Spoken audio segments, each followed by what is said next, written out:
All right, welcome back to Unit 2. Notes 2 is what we're going to be covering today, the structure of the atom. And before we get into that, I'd like to take a look one more time at this periodic table of the elements. At the time of this video being made, there are currently 118 named elements, and they all have different properties. Some have properties that are different than others, but there's obviously a lot of them.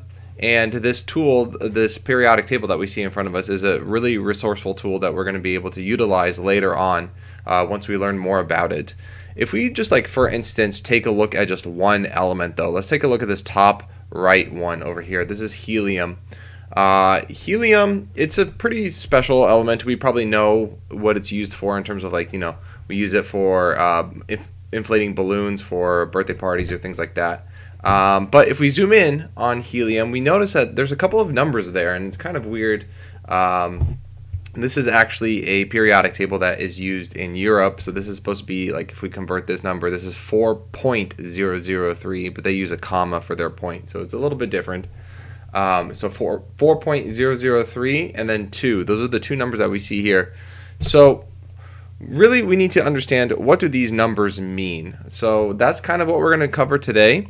So we're going to be referencing last notes. We learned about the structure of the atom, and we learned about the history of all the scientists that help contribute to that.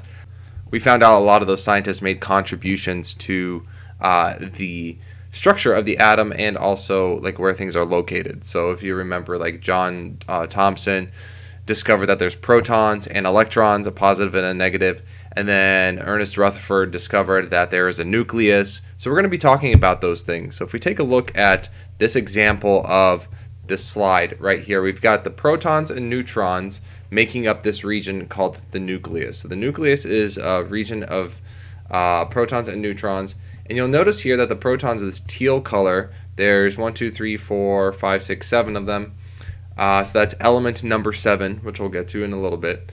And they all have a plus sign to notate that they are a positive charge. So any drawing that you see, something like this, is going to be indicating protons with a plus sign. The neutrons, however, have no sign whatsoever.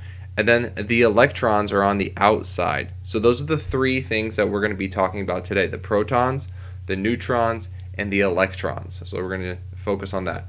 The thing you want to remember right now from this slide is that the protons and the neutrons are found in this nucleus right here, this nucleus region.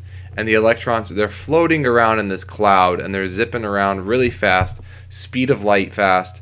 So those are the things that we want to remember and take away from this slide. Starting off with just the protons, and we're going to focus on helium as our example today, because helium's a really easy element to work with. Let's say we took that box from the periodic table, and then we have the element name, helium, atop, and then we have the symbol in the middle. Okay, so the symbol is going to be unique. No two symbols are ever alike on the periodic table, so He is the symbol for helium. And whenever you have more than one letter in the symbol, for instance, we have an H and we have an E, only the first one is capitalized. Okay, I think we touched a little bit about that last time we did a practice problem in notes 1, where there's like a C and a capital O and a C and a lowercase o. Lowercase letters always belong to the capital letter before it. All right. So talking about protons, though, what is a proton? It's found in the nucleus, and it does have a positive charge. It has a charge of +1. Okay, and protons also have a mass. They weigh something, right? So atomic mass of 1 AMU. You don't really need to know what an AMU is. It stands for atomic mass unit. But protons weigh 1, and they have a +1 charge. So for every proton that you have 1 weight and +1 charge. And protons are used to identify the element. That's the key thing that a lot of students mess up on, and a lot of students forget, is that if I want to identify an element, all I need to do is count the number of protons. So if I found an element and I wanted to identify it, I would count the number of protons. For instance, helium has an atomic number of 2. That means its number is 2, and it has 2 protons. Okay? So the atomic number is the number of protons.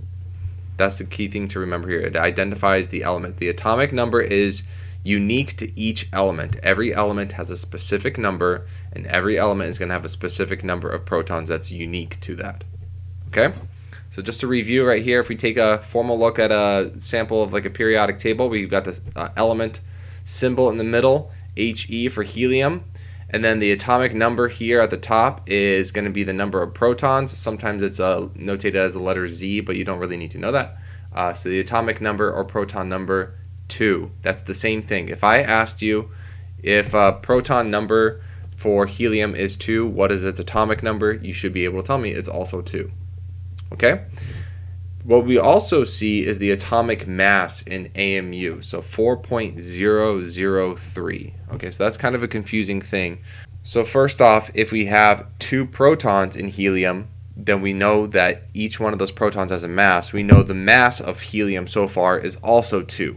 But the periodic table is saying that the average mass is 4. So there's got to be something else in helium besides protons that is contributing to its weight, right? So if we got a mass number of 4 and only 2 of those are from protons, what's the other 2? Well, that brings us to our next topic, which is going to be neutrons. Neutrons are also found in the nucleus. They are very similar to protons in the sense that they weigh 1 each, but they have no charge. They contribute nothing to the charge. Remember, neutrons are neutral. So remember that. Neutral, neutrons, and they have no charge.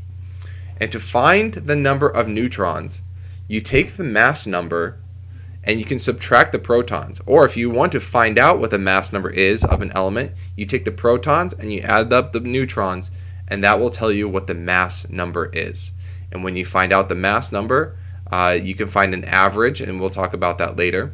But the neutrons don't contribute to what type of element you have. You can actually change the number of neutrons in some elements, and we'll talk about that later. That's more of like radioactivity and things like that. But the number of neutrons has no implication on what element you have. Typically, the number of protons and the number of neutrons for smaller elements will be the same. So in this case, if helium has 2 protons, it will also have 2 neutrons. So that's why we get the 2 plus the 2. That will give us the mass number of 4. So again, this is the reverse math equation. To find the number of neutrons, you take the mass number that's given to you on the periodic table and you subtract the atomic number, which is the number of protons. Okay? So mass number minus the number of protons will give you the number of neutrons. So given that piece of information, I'm going to keep that up here on the screen. I'd like for us to take a look at this practice problem number 1, and we'll work on this one together. Suppose we have the element helium, like we've been talking about all class right now, He, and then we have 2 here on the bottom left, that indicates the atomic number, and then we have 4, which is the atomic mass. Okay, so that's how we would write sometimes another way of writing that symbol. We've got 2 on the bottom left, that indicates the atomic number, and 4 indicates the atomic mass. How many neutrons are there in helium? Well, if you want to set it up just like this, we just said earlier that helium has a 2, but the way you would set it up is 4 minus 2. So the top left minus the bottom left will give you the number of neutrons. So in this case, helium has 2 neutrons.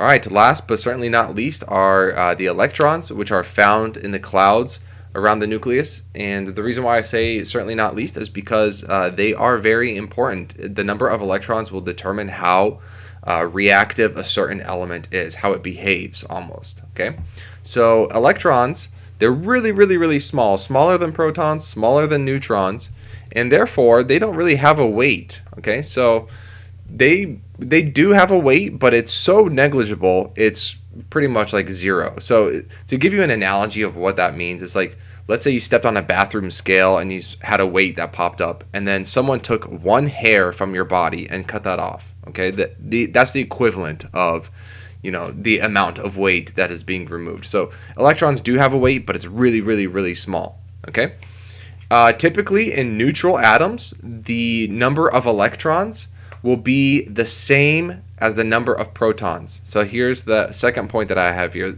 The number of electrons found in an element is typically the same as the number of protons when the atom is neutral. Okay? Yes, there are instances where the atom is not neutral, and we will talk about that coming up later. But when the atom is neutral, we have the same number of protons and electrons. And the reason for that is because electrons have a -1 charge. So if you remember, protons, each one had a +1 charge. Now electrons have a -1 charge. So for every plus you have a minus, it actually balances itself out and it's completely neutral. For instance, if we take a look at some of these elements that we have in this picture, hydrogen has 1 proton, therefore it has 1 electron and it's neutral. Helium has 2 protons and 2 neutrons, and therefore it has 2 electrons. Now the number 2 of neutrons has no implication on how many electrons. It's only the number of protons. For instance, we have 3 protons, 4 neutrons, and 3 electrons, because the number of electrons, again, is the same typically as the number of protons. Over here, I've got 29 protons, 34 neutrons. I'm not even going to count for copper how many electrons there are. I'm assuming that it is neutral, and therefore there are 29 electrons. You can pause the video if you want and count them if you'd like, but I'm pretty sure there's 29 electrons, notating that this is a neutral atom. Okay, so electrons, -1 charge, but again, like I said earlier, they have a very negligible weight. Their mass is so small that we pretty much don't count it. So we say atomic mass of 0 for the atomic mass units. Okay, so taking a look in your notes, we're going to take a look at practice problems 2 and 3, and we're actually going to do these together. Here is the solution for practice problem number 2. We're taking a look at all of the particles. We got the protons, neutrons, and electrons, and we wanted to identify what their masses are, their charges, and their locations. So protons, neutrons, and electrons for mass. Well, protons and neutrons do have a mass, and electrons have a negligible mass, so it doesn't count. 0 for electrons. Protons have a charge of +1, neutrons do not have a charge, and electrons have a charge of -1. For location, both protons and neutrons are found in the nucleus of the atom, which is the very center, and then electrons are spinning around in the clouds outside of the atom, on the outskirts. All right, so that's practice problem number 2. For practice problem number 3, we're going to read this really quick, and it says, how many protons, neutrons, and electrons does the element sodium have? Well, you'd have to find sodium first on the periodic table. If I look at the periodic table, I know that the atomic number for sodium is 11. And because sodium is number 11 on the periodic table, that means it has 11 protons. That's key to remember. Please practice that as much as you can. All the numbers on the periodic table for like what element number it is, that's the number of protons. So since sodium is number 11, that's how many protons it has. The atomic number and the atomic mass are both given to us on the periodic table. So the atomic number was 11. Let's say the mass is 23. Well, that means the rest of the mass has to be neutrons, because if the mass was 23, 11 of that 23 was protons, then the rest of it has to be neutrons. Okay, so neutrons, we've got 12 neutrons. And for a number of electrons, we are just assuming that sodium is neutral, so it's going to have 11 electrons as well. Now keep in mind, the periodic table does not tell you how many electrons the elements have. It will tell you protons, and it will tell you neutrons indirectly by giving you the mass. Okay, so that was practice problem number 3. What about copper? Let's take a look. Well, copper is number 29 on the periodic table, therefore it's got 29 protons. If we round that mass up, that's the average mass, which we'll talk about later. The average mass, we rounded up from 63.5 up to 64, which means out of that 64, 29 are protons, and the remainder is neutrons, so we have 35 neutrons. And finally, for the electrons, we've got 29 electrons, because these two numbers are supposed to be the same. All right, so now for practice problem number 4, this is kind of a doozy. I'd like for you to take maybe 5 to 8 minutes or so. Pause the video here, work on it, and then I am going to put up the solution only. We're not going to go through it step by step. I'm only going to put up the solutions that you can check your answers. So go ahead and work on practice problem number 4 right now.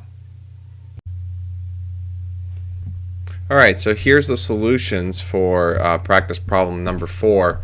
Just a couple of notes. I'm not going to go through this entire thing with you, but just some notes I want to make here.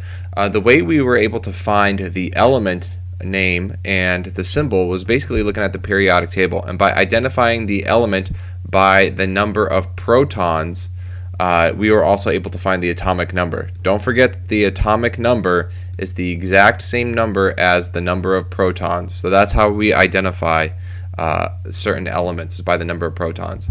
And for this assignment, or for this practice problem rather, the number of protons is going to be equal to the number of electrons. So these two columns should be exactly the same, protons and electrons. Also the atomic number. So these three columns, this one right here, this one right here, and this one right here, all three of those should be exactly the same. One more thing to note is the mass number. How did I get that off of the periodic table? There might have been some numbers that had some decimal points. I just took the rounded number. We're going to talk about what that decimal point means in a little bit, but you take the rounded number and you go ahead and put it in here, and that number is going to equal the protons plus the neutrons. So over here, like 9 is equal to 4 plus 5, 23 is equal to 11 plus 12, so on and so forth. 280 is equal to 111 plus 169. Again, mass, protons plus neutrons. Electrons have a negligible mass, so they don't count into that number. So go ahead, check your answers here for a minute, and then we're going to go move on.